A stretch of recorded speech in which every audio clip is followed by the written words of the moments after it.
Hey, welcome back to Papa's Custom Cars. We are ready to start putting together the subframe and put our suspension back on here and all that fun stuff.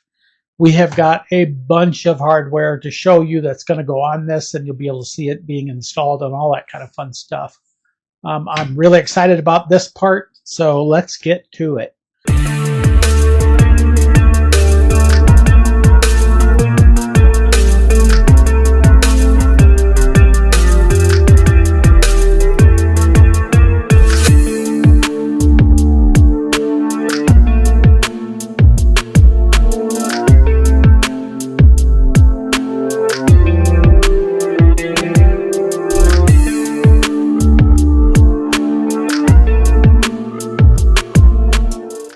So as I was saying, the front subframe's all painted and ready to go.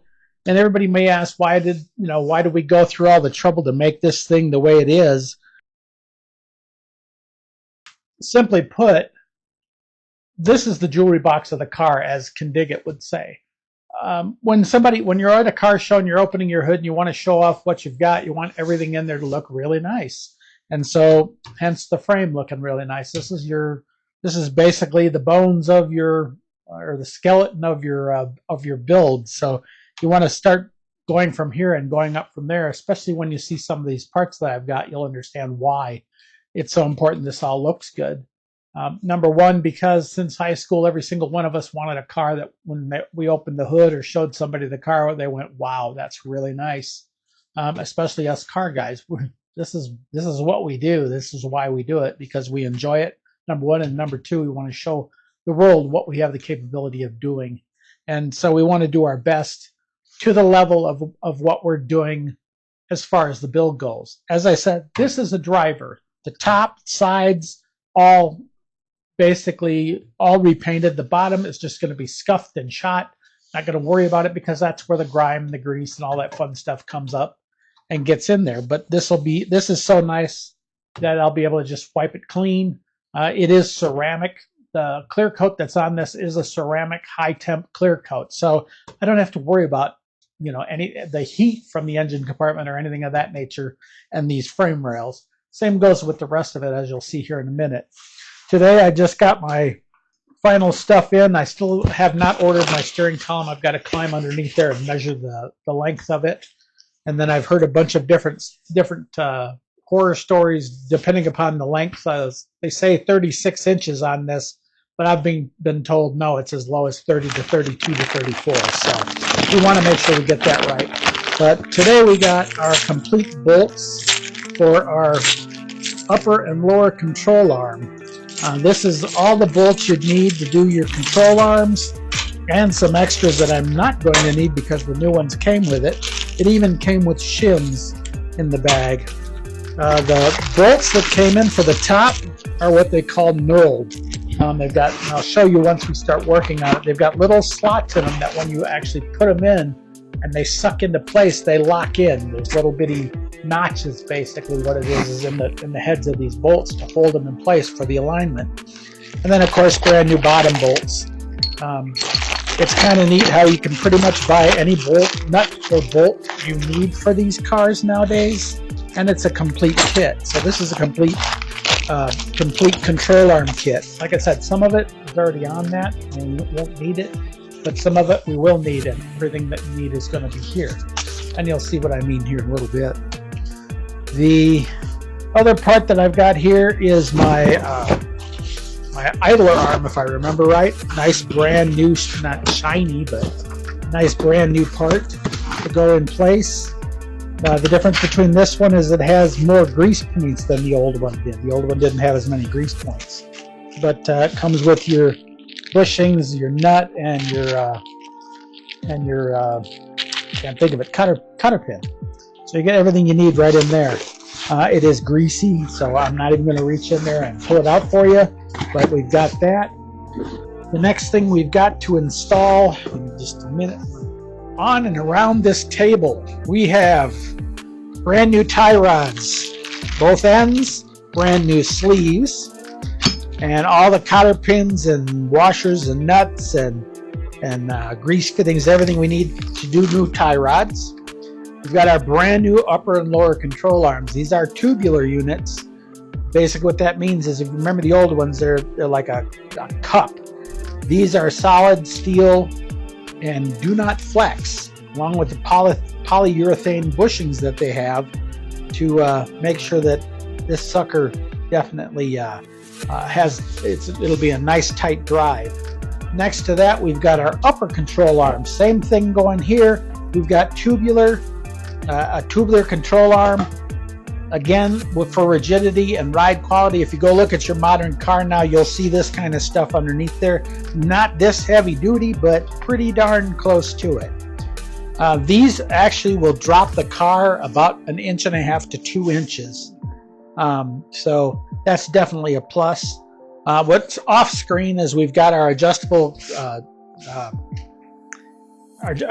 not coil springs, but our coil spring shocks. They've got, the spring is mounted right on the shock, so you can adjust it up and down as you see fit for the car. We also have drop spindles. These drop spindles will drop the car 2 inches. So altogether, that's going to be up to 4 inches of drop. Because we took so much weight off the front of this car, it weighs a lot less, so the drop is kind of needed. Next to that, we have our full bearing kit with seals and caps and our nut, everything we need to put together our spindles. Next to that, we've got a brand new brake rotor.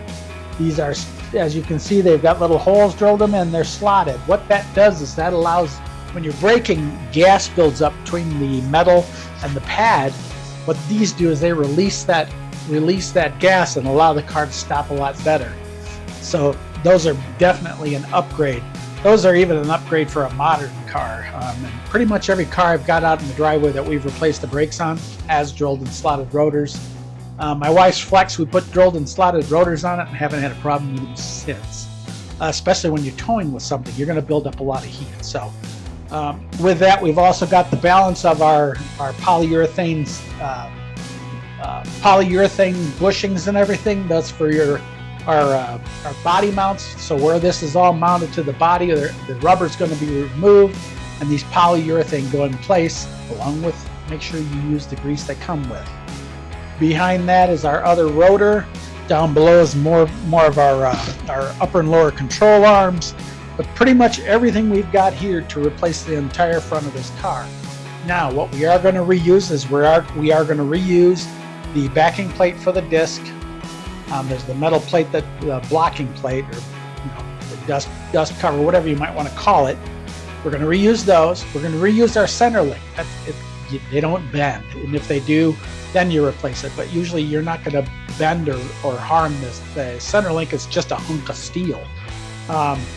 We are going to reuse our calipers, mainly because I looked around and I couldn't find a factory replacement for the calipers. Like the Corvette uses this for this year, uses the same caliper, so it's like you can't even upgrade for this year.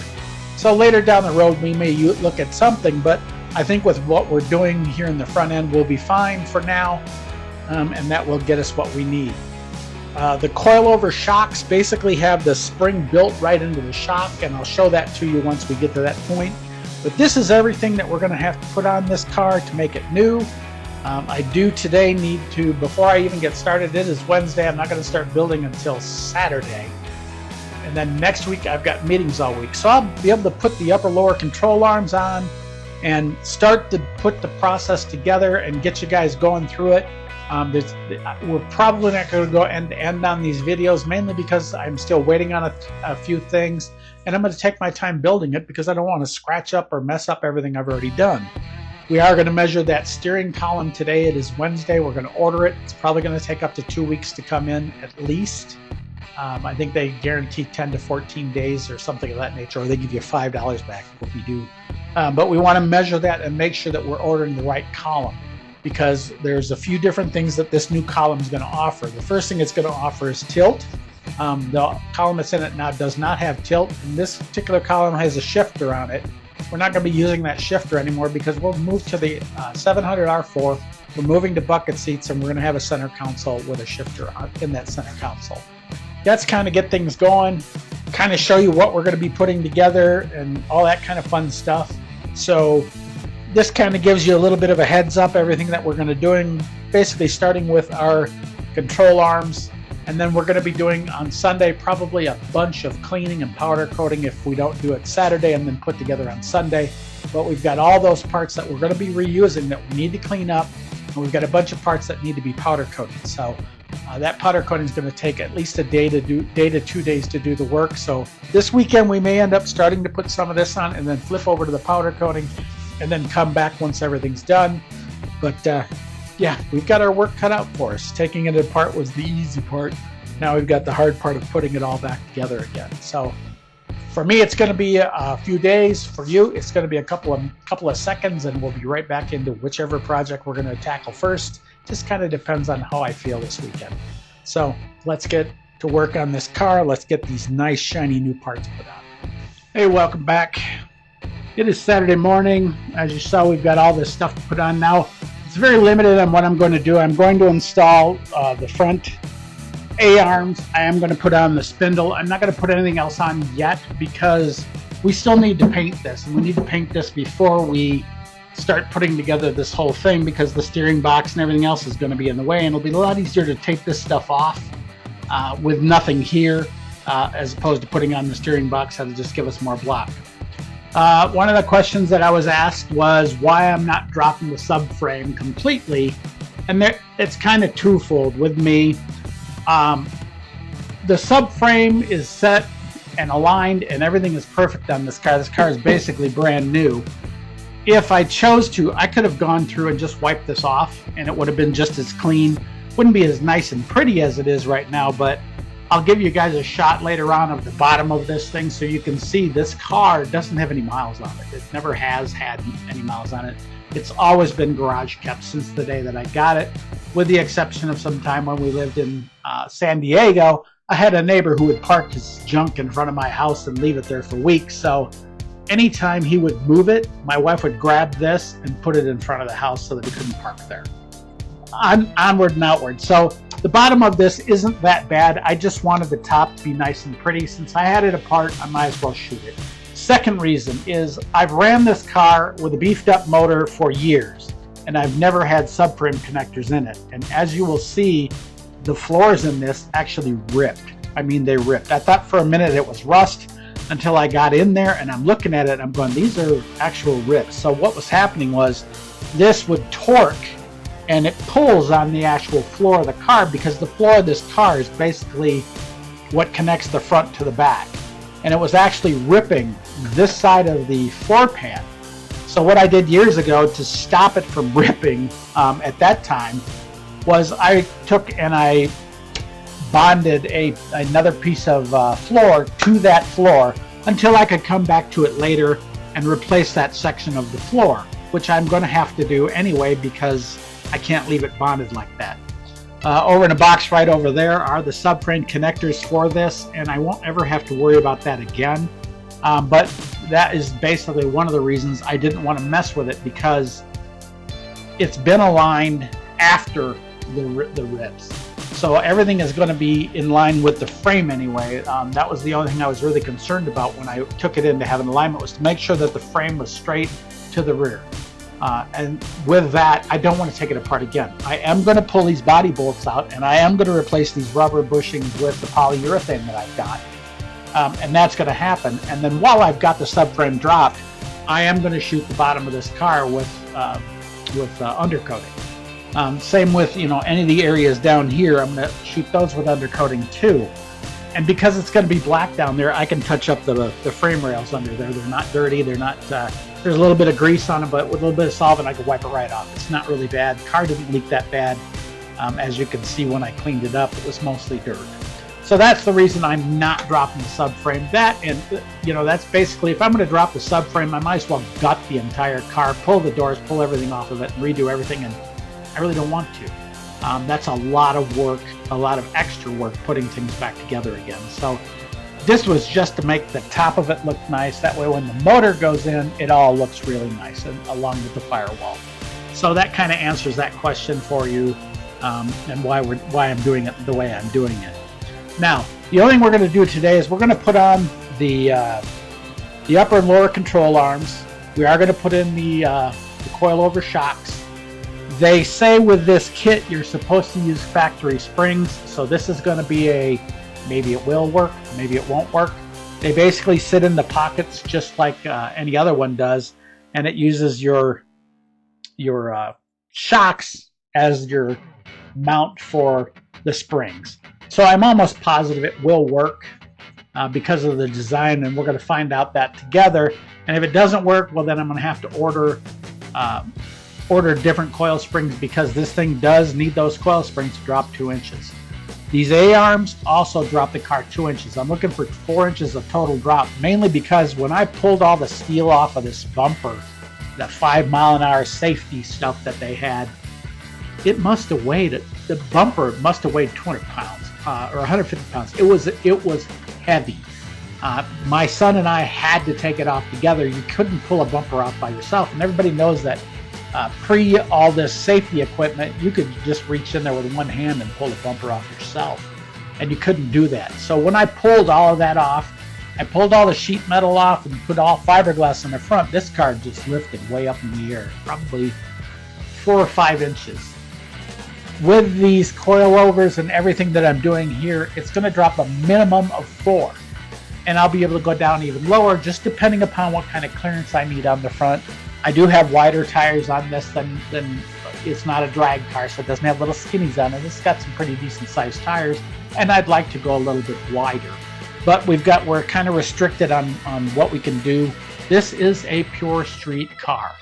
I drive this car. I used to drive this car. I drove it when it was in primer. I would drive it to car shows. They had a class that was under construction, and I used to get a first place trophy in that all the time, because every year I went, something more was done to the car. The first year that I took it was the year that I did the rear panel, and I changed it from the square rear turn signals to the Camaro turn signals. And everybody got a real kick out of that, because they couldn't, for a minute, if you don't know what a Nova is, when you looked at it from the back, it's like, is it a Chevelle or what? Because remember, the Chevelles had the bumper with the turn signals in it, and that was 70s era, so it really definitely changed the skew a little bit. So I've got some trophies, I think 2 or 3 of them inside the house. One of them I got a trophy at it was a Ford show, and I took it and I got the trophy. So, that's what this car is for. This car is to drive, this car is to enjoy. It's the reason I'm putting in the overdrive transmission and everything else that I'm doing to this car, and I'm leaving the factory. I think they're not even 3 to 1. I think they're 290 rear gears. So anyway, back to this.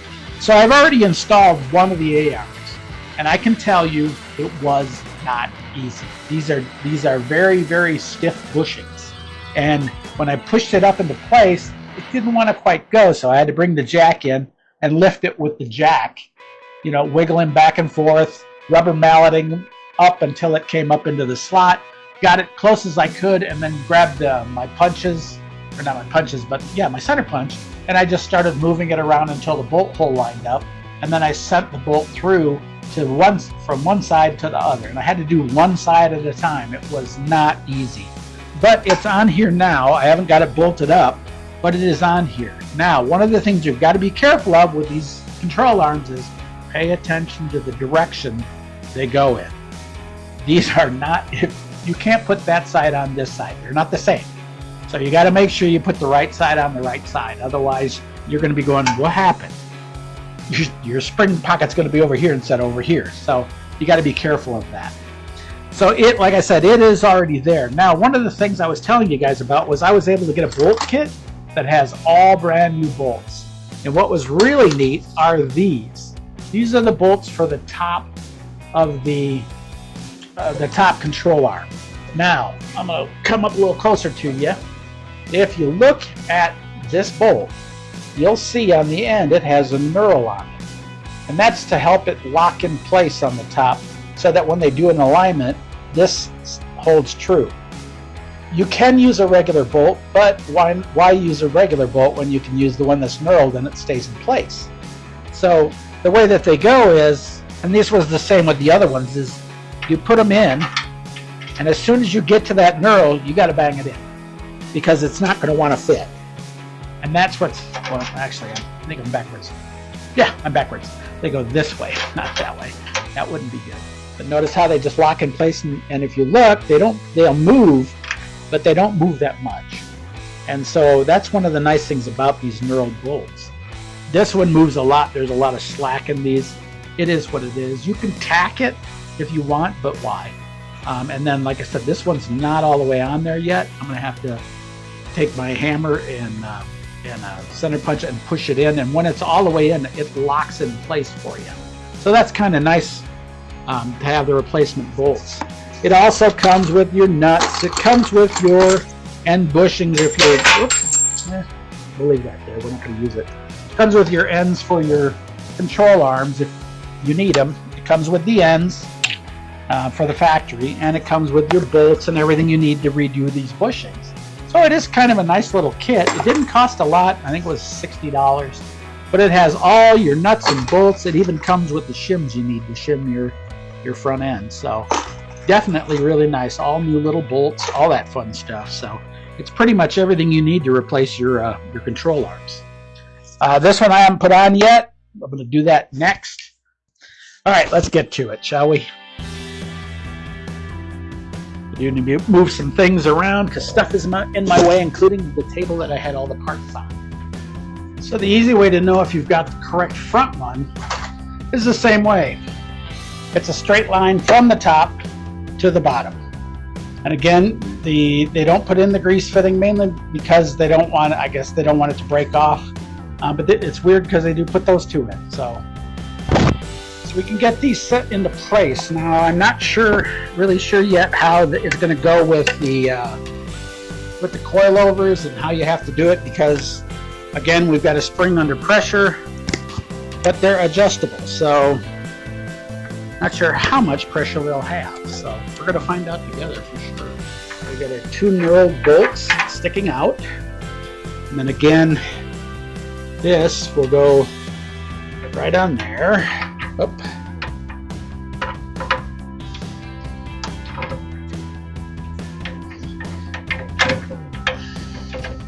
Oh, you know what? That's got to be flipped.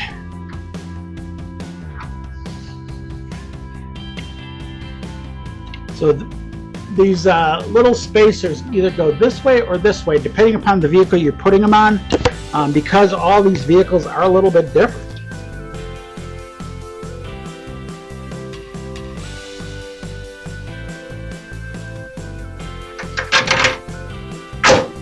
Say you can go one way or the other depending upon the vehicle you're putting them under and the way you want it set up.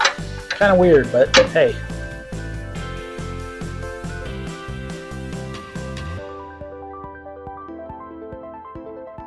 Thinking that's the one. Nope, those are the bottom ones.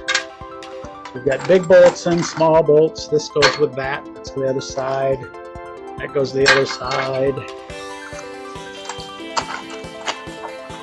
They have them all separated for you. I just wanted to put them all in one box.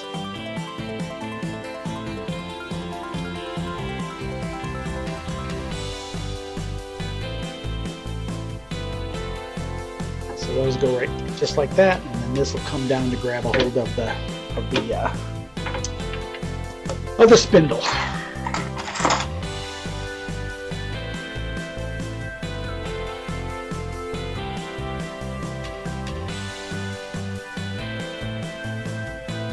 Good morning, everybody. It is Sunday morning. We got the other side completely put together. It is real hard to do it when you don't have the engine in place because there's not enough weight to compress the spring down to bring things up. So I had to get a little bit creative about the way we did this. So something to pay attention to when you're working on it. I'm sure there's a few different ways that you can do this so that you can compress it at the same time, and there are some spring compressors that are out there, but with a coilover shock it's a little bit different because your shock and spring are all one unit, so you can't like feed down through and then put something at both ends and then squish it together. It doesn't work like that. One of the things I did do last night was on the top of the of the bolts for the bottom of the coilover. They just bolt right into the bottom, and that's pretty much it. They're holding the entire weight of the car. Granted, they're grade A bolts, and it shouldn't be an issue, but I went ahead and put cap screws on the other side, on the top side, to make sure that there's a bolt and a nut on both sides of it to basically make sure that it's not going anywhere. I might suggest that in the future, maybe making, if you've got an Arctoid or something like that, making a plate that you can put on there in two pieces and bolt it to that shock assembly, or put it in beforehand, and that way you've got a nice flat piece of steel on both sides of that shock, and you don't have to worry about it. I'm sure that the cap screws will help, but in some cases you may want that little bit of extra protection, I guess is what I'd say. So this side we're going to do a little bit different. Yesterday I started with the bottom. This time I'm going to start with the top just to get it out of the way, because it's a really easy thing to do from the top, and we'll get that because we can just fold it right on up and it'll be out of the way, and then we'll start working on the bottom. I've got the jack. I went and cut some wood blocks this time so that I've got enough reach with the jack, because as high as the car is sitting, I can't get the jack all the way up to compress everything. So that's what we're going to do here.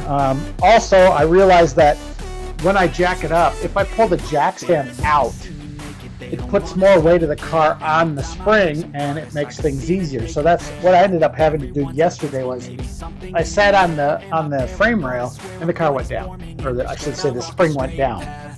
So I think if we remove the jack stand, we're putting the weight of the car front onto the spring, and that way it makes it a little bit easier to jack up, because we've got the block underneath it with the jack on the lower control arm, and so that weight is going to help push it up. That's probably the better way to do it than the way I did it yesterday, and that was fight it for 3 hours. Again, these come with no instructions.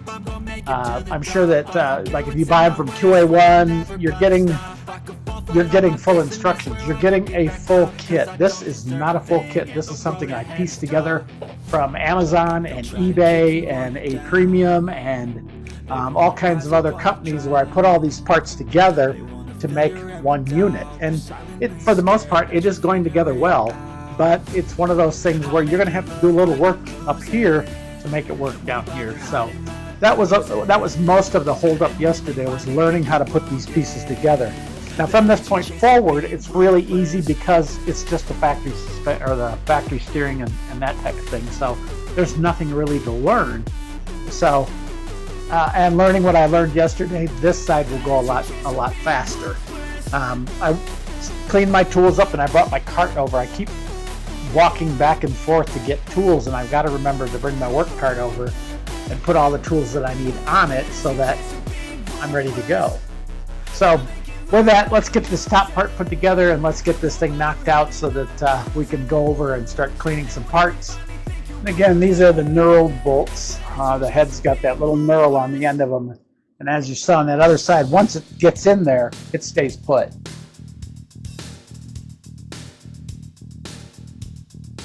One of the things I did want to mention while I'm at it is on the bottom bolts. The front one doesn't matter which way you go, but the back one has to be bolt in that direction, or the other way around. I'll look again, but make sure you put them in the right direction, because these bolts for the bottom control arms have to be in a specific direction, I would imagine, so that you can get to them easier. I think it's the front one that has to be facing in. I think that has to do with just somebody rolling under the car and ending up with it in their head. Okay, the nut is 11/16, and this particular bolt is 5/8. So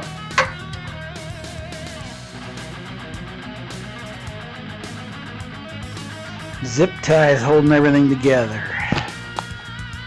You got your thing, and you got zip ties holding these little metal sluts. And like I say, they can be changed so you can actually move the car forward or backwards depending upon how you want to do it. It's pretty interesting.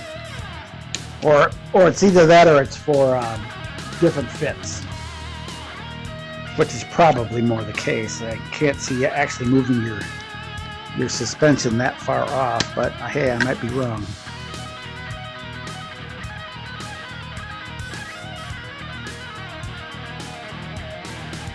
These need to be flipped around to the opposite. They'll go either way.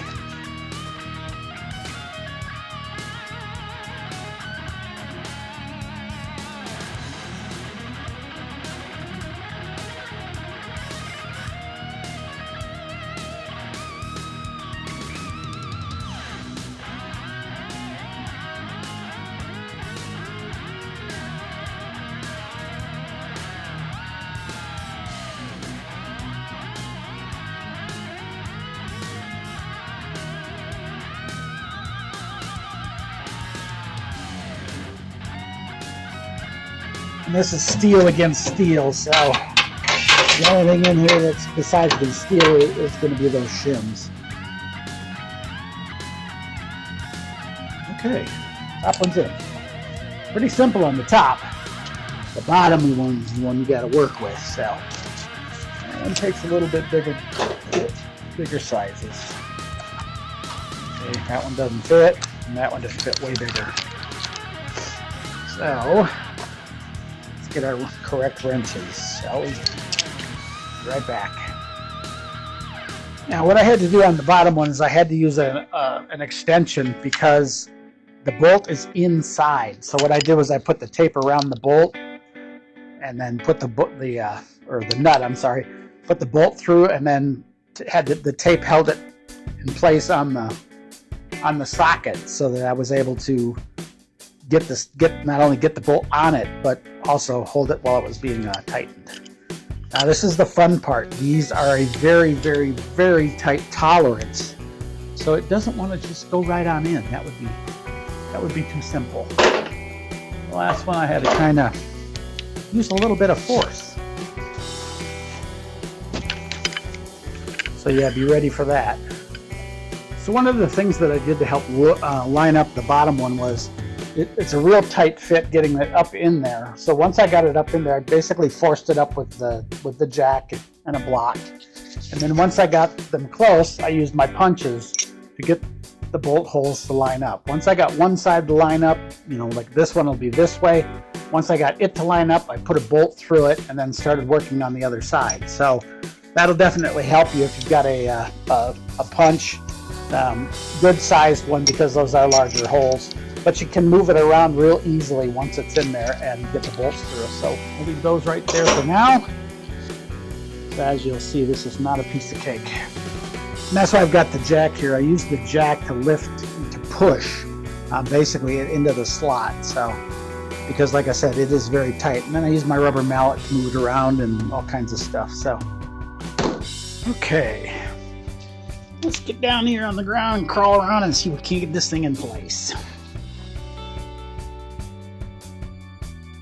That side's going in, no sweat. Whoop.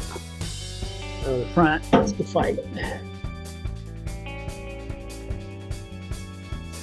Actually, it's better than it was yesterday's. Yesterday's was being a pain in the patootie. Like I said, I used the jack to hold it in place so that I can get everything up there that needs to be done.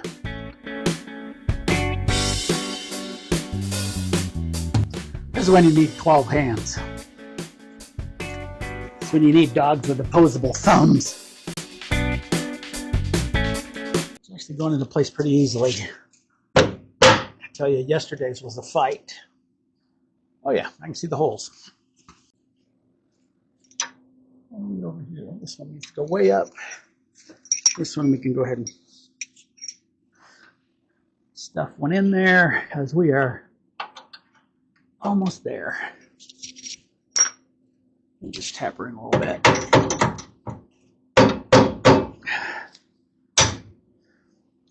What I did was I moved it down till the bolt hole lined up. Like I said, once they're in there, they're really easy to manipulate. You can get them in there without much trouble. Not there yet.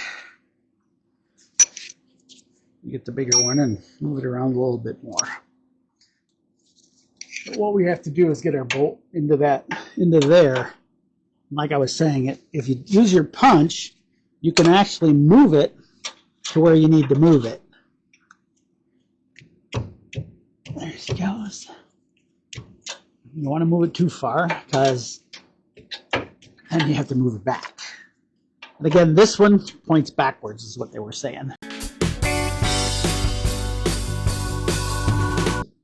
So now I've got the one side on, so it makes it a lot easier to get the other side up. So I'm going to move the jack back a little bit more. Watch my block and my rag, because I don't want to scratch up my nice new.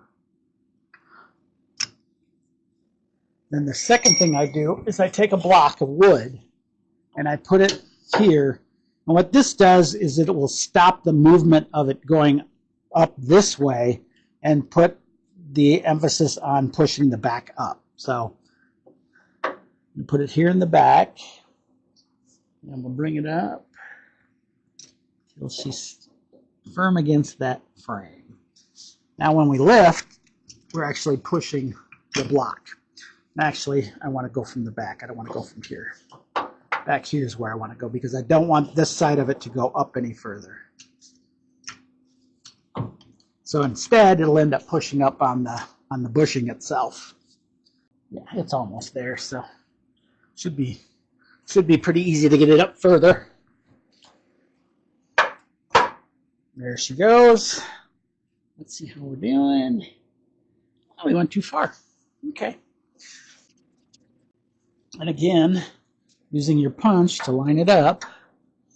Yeah, we're too high. I got to come down quite a bit. Don't put a bolt on the front one or the back one until you get both of them all the way in. Now this one doesn't matter if it goes forward or backwards. It's easier probably to go backwards than forwards because at least you know where your bolt's at. It's harder to put the bolt on the inside than it is on the outside, so we want to go this way instead of that way. I'm going to poke around until I find it. That's why I had my flashlight somewhere way over there. But yeah, this is the setup that I used, and that'll actually, when you jack it, it'll actually push the back up. Right now it's pushed it a little bit too far. So we want to change its direction a little bit, but we'd like to do it with, get the bolt in there at least.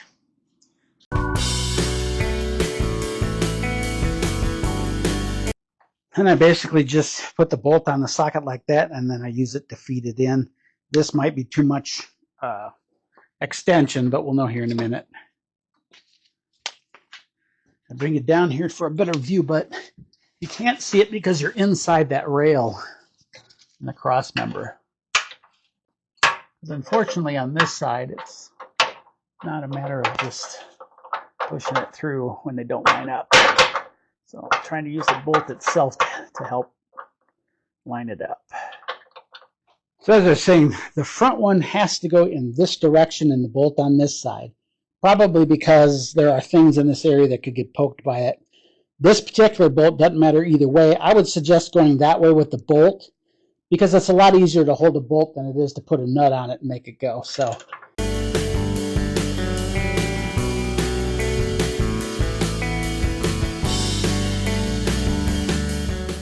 about as far as we're going to get like that. And while we're at it, let's go ahead and get that other one all the way through before we start tightening things. Rubber mallet, there she is. And that one's all the way through. Voila. Bolt number 2 is probably still over here. Unless I left it over there somewhere. Oh, yeah, I did. Here it is. There's bolt number 2. This went together a lot easier than the last time. Basically, we're going to use the breaker bar to hold this in place so that we can tighten from the other side. Just got to get it lined up.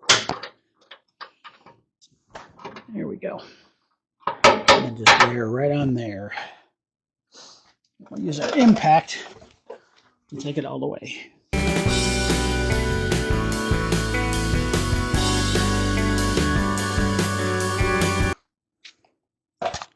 It's the second battery since I bought it. So I've taken apart this whole front suspension and only had to charge this battery a couple times.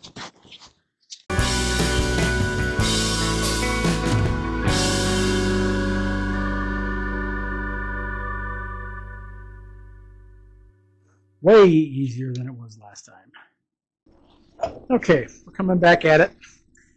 First thing we're going to do is drop the shock in and put the mount down there in the bottom. We'll bring it up a little bit before we do that. We'll get it in place. And that way we're good. We'll pull this off and we'll pull our top bolt off. That way when we get it put together, we're ready to put that spindle in place. So we can go ahead and mount the spindle up here on the top one. For the time being, it'll be fine because it'll be out of the way.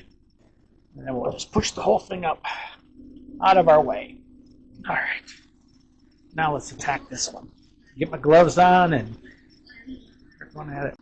So you should just sit down here in the bottom.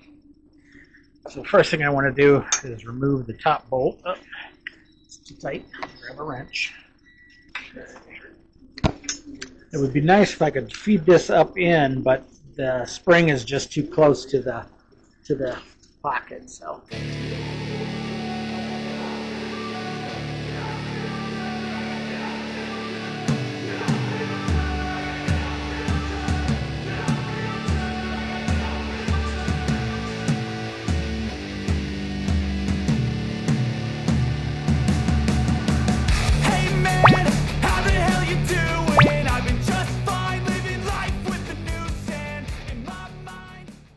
Put the bottom bolts in.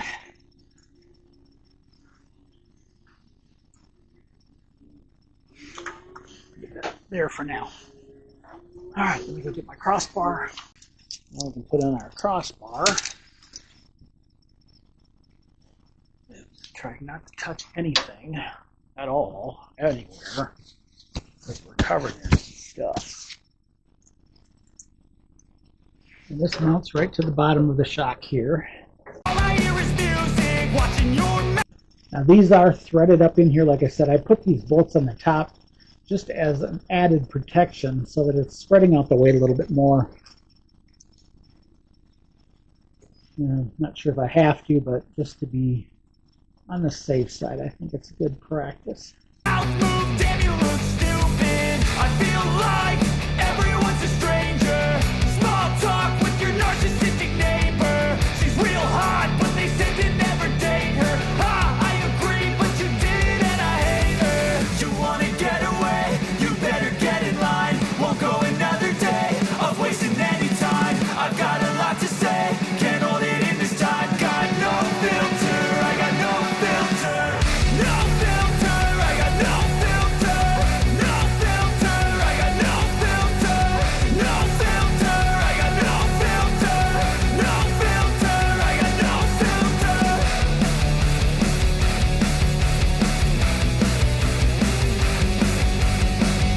Now let's put our bolts in the top. Like I said, it doesn't call for them, but I like them because you've got room for them on the top, and definitely make it a little bit better, I guess you'd say.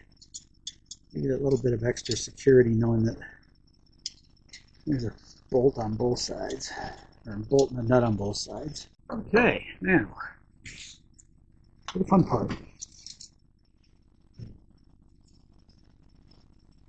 She's coming up to the top. If it comes up the right way, I'm going to be so... Oh, look at that.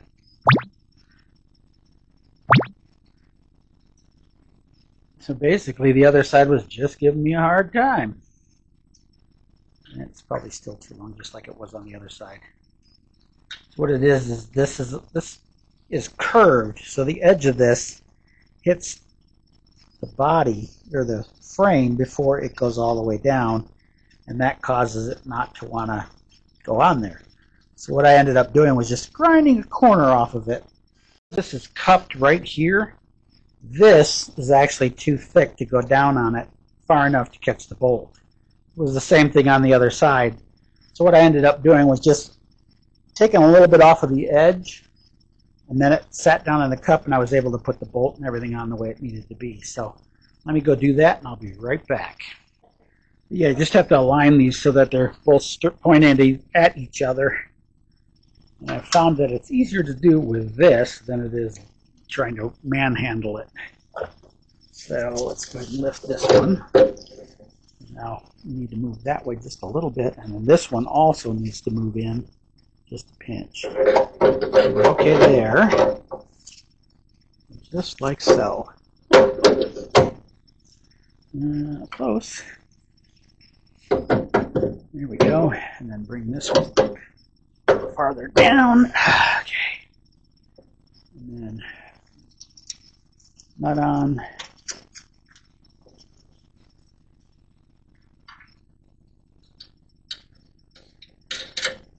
Now, one of the things I did on this side that I didn't do on the other was clock the spring right before I put it all together. And because of that, I had to fight it until it got to the right place.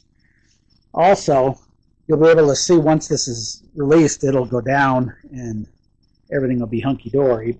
I'm not cranking these tight at all yet. I'm just tightening them so that they work well. So the thing I need to do is go ahead and clear the clearance of this for the edge. And that should do it for this side. But I have to adjust this bushing because this has got a curve in it here, and the bushing won't go all the way down on that curve. So I have to take a little bit out of the bushing and make it go down around that curve.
Okay, so that wraps up this video for this week. But on this, we learned a whole bunch of different things. With these aftermarkets and any of these, the instructions are probably going to say pay attention to the clocking of these coil springs. If you look up in the pocket, you'll see where it's deeper, and then there's basically a wall, and the top coil has an end to it that has to fit into that little slot. And then you jack the car up. That's why it went so well here, is when I clocked the spring and started bringing it up, it didn't move. On this side, it moved. And because it moved, it put the spring up, I guess the spring tension higher than it would have been if it was in the pocket like the other side. That's how you kind of balance it out and make sure everything's set right. So when you're putting these together, make sure you're double checking that spring clocking to make sure it's right. Once it was right, you saw how easy this side came out and it was easy for me to put all the bolts on. And then you saw once I got this side clocked, it went right up through there. Yesterday, you saw me fighting with this thing because I couldn't get this thing down far enough to grab a hold of that shock. So that kind of tells you that was the issue. So pay attention to that when you're doing this and make sure your springs stay clocked properly. And that way you won't run into this problem like I imagine a million other people have had. And I would imagine if you get a really good kit that's a full kit that has instructions, it'll tell you to make sure you clock those springs and they sit in those little pockets. That's what I've learned, because on this side, this went together like it was nothing. I mean, even the bottom control arm, this side fought me the whole entire time. This one was a little tighter on this side, and so it wouldn't just go up into place like this one did. But you saw once it went into place and everything was clocked properly, the shock bolt came up through like it was supposed to. Everything came through like it was supposed to. The only thing I would add is if you're using the coilovers, to put those bolts on both sides of your shock mounts, mainly just for safety reasons. You know, maybe get them a little longer and cut yourself a little circular piece of metal. That might add even a little bit more, but you kind of learn as you go. So with that, I'm going to go ahead and close this one off. This has been a very long 2 days just putting together 4 parts. Was it 4 parts? Yeah, 4 parts. But hopefully it gives you some insight on when you do yours. If you're going to buy individual pieces and you're buying them from eBay and Amazon and everywhere else in the world, and it all comes together in pieces, that was the only snag I ran into, was clocking those springs. Other than that, the only thing I had to do was, there's the curve in the part up here by the shock, and this thing is flat. And because of that curve, the bushing wouldn't sit right. So that when I cut the curve into it with my little grinder, then boom, it fit right into place, no problems whatsoever. So with that, like, share, subscribe. If you've ever done something like this and you saw something that I did that might benefit someone else, do us a favor, leave a comment. This was a learning experience for me. I put together a regular front end and it just popped right together like it was nothing, but you still had to clock that spring. So make sure you do that. With that, like, share, subscribe. See you next week.